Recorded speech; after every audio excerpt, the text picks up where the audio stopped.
Check 1, check 2. Perfect. All righty. Okay. Here we go in 3, 2.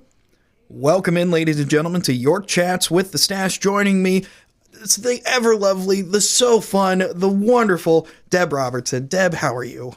I am fine. How about you? I'm doing fantastic. So excited to chit-chat about what's going on at Kilgore Memorial Library, because, shocker, there's a lot. Yeah. I don't know if you've stopped at any point. You just keep on going at this point. Yeah, well, and for my part right now, it's just encouraging the staff, and they go crazy. For so, sure. You know, you've got a good staff with you right now. Yes. They are very motivated. Yes. And they seem to be enjoying it. So, let them do it. Absolutely. That's my take on it. Yeah. I've always been told, don't try and make a happy kid happier. And I think that goes for adults too. I think so. You've got adults that are happy doing their thing. Let them do their thing. Yep. If it ain't broke, don't fix That's it. That's right. So what are some of the big things that are happening, new things coming to Kilgore Memorial Library? Okay. Well, big thing, February. York Uncorked is back this year. Oh, man. Oh, those friends, I tell you, they found Grand Central to partner with them this year. So Grand Central is taking care of the sampling that will happen at this event. And the friends are already planning all of the snacks and treats. And this year, in honor of Bob Souter, a longtime friend of the library, and his retirement from the workforce this year, we're having a bacon fest, so anything with bacon on it is encouraged and should be enjoyed by all. So Absolutely. That's just another piece for this year. And York Uncorked this year is the day after Valentine's Day. Yes, February 15th. Which, I mean, if I'm being 100% honest, this sounds like a perfect date idea. Okay, hear me out. You take your significant other to Walmart, Walgreens, wherever all of the candy is 50% off because it's the day after Valentine's Day. Then you go to York Uncorked, you have some wine samples, you have some bacon, you have a good old time. There you go. Yes, yes. I don't know if I can think of a better evening. Right.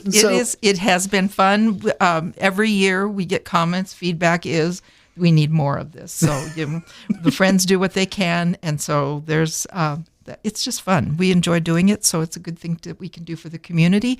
And, it helps the library in the end. So it's all good. Yeah. And along with that, tickets are $25 in advance. You can get those tickets at the library, $30 at the door. Right. If you, and you can go to the chamber if you need tickets, and especially if you need to swipe a card. That's where we have access to that kind of service. Gotcha. And Grand Central has some available also. Very nice. Yes. And then also on the topic of friends of Kilgore Memorial Library, always looking for new friends to join that club. Yes. Talk a little bit about Friends of the Library. Yes. Okay. So to join the Friends, it's a simple little form just so we can get some contact information. It's a $10 fee every year.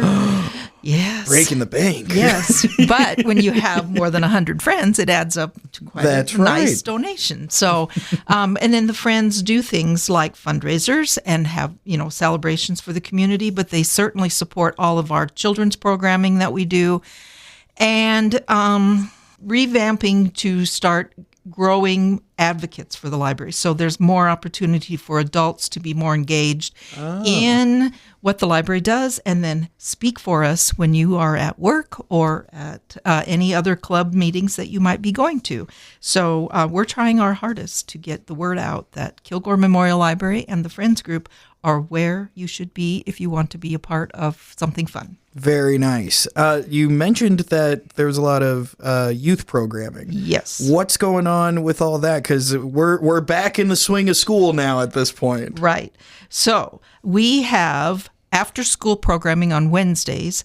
Every Wednesday, it's called Wild Card Wednesday, and that is because it's up to each staff. They rotate one a week. There's 4 of them, so sometimes it's crafts, sometimes it's a movie, sometimes it's games. You never know what's going to be on Wild Card Wednesday, so stop in. One thing that there will be every Wednesday is snacks. Yes! All after-school age people need snacks. So that's one of the things that we're doing. we know they love it, and it's also just a way to get them to come in the room and see what's going on this week. So fantastic. It works well. Nice. Yes. And then a new thing that we're trying this year is on Thursdays, once a month, we're having a tween book club. And this is not the standard everyone reads the same book and comes to talk about it. It's everyone comes and learns or talks about, like the first month it was fantasy. So if reading books in a genre that may be something you enjoy, but it may be something you've never heard of, and you want to, you might learn about a new style of writing or a book that you want to partake. So that's what that is. Every second Thursday of the month, from 4 to 5.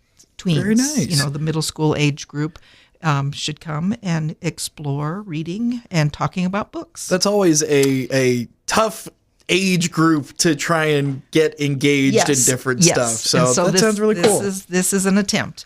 And then on Friday, we have Mrs. B and me, and that is story time extraordinaire. So she reads books, they sing songs, and they have a great time. But Wednesday morning, Mrs. B has added Little Sprouts. It's a time when the little ones come, and she puts out centers for them to explore. There might be games, there might be Duplo Legos, there might be crafts.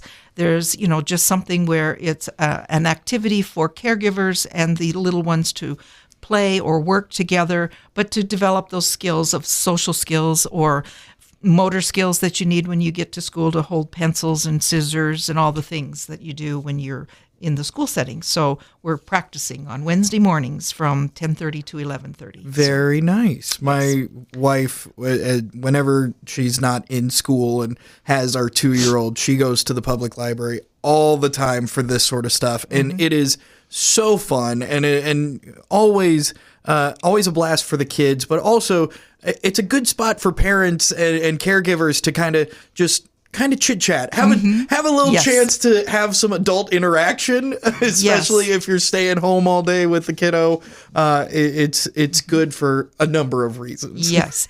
And we have the Early Childhood Discovery Center in the library, and we do have a group of parents who are either coming early because we open at 10, but programming doesn't start until 10:30, so they'll have that half an hour of social time out in the library, or they hang around afterward from 11:30 till it's time to go home and have lunch. So it's great. We love it, and we hope to encourage it and find ways to make it more family-friendly at the library. So it's all good things.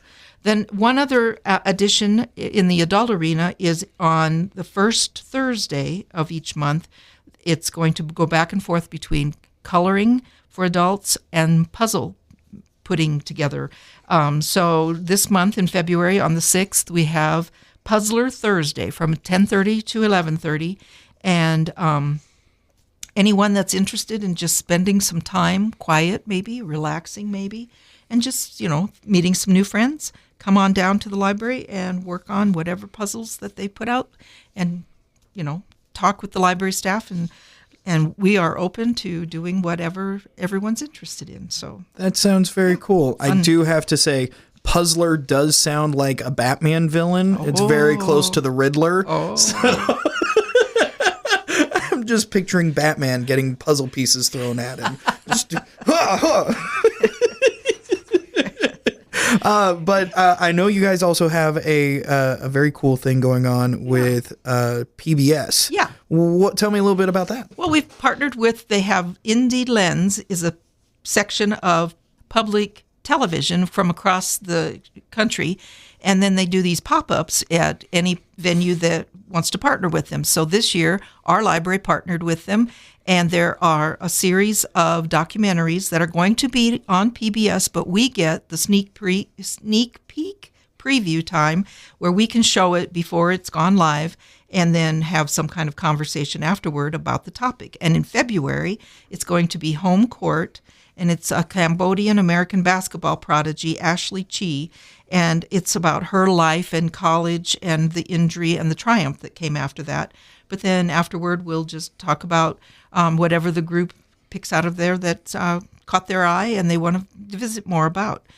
Future dates are March. We're going to have one on We Want the Funk, and that's on funk music from the 60s and 70s. And I can't wait to play that song as loud as I can because that's a cool one. And then we have one in April, which is when National Library Week happens to be, and the documentary then is Free for All, the public library. So I think we have some experts that'll be ready to talk about that. I imagine so. And the last one in May will be on Alzheimer's, and so we will partner with someone from the organization that serves them. So, fantastic. it's a great opportunity, and we are getting a lot of education from this organization. So they give us a lot of tools and handouts and material to use, and it's, pretty amazing to be, warned that this is, special, and you can't just share it with anybody because this is, they have the rights to only give it to the partners that they have. So, sure. So we feel pretty special when those links come, and I bet. And we get to see a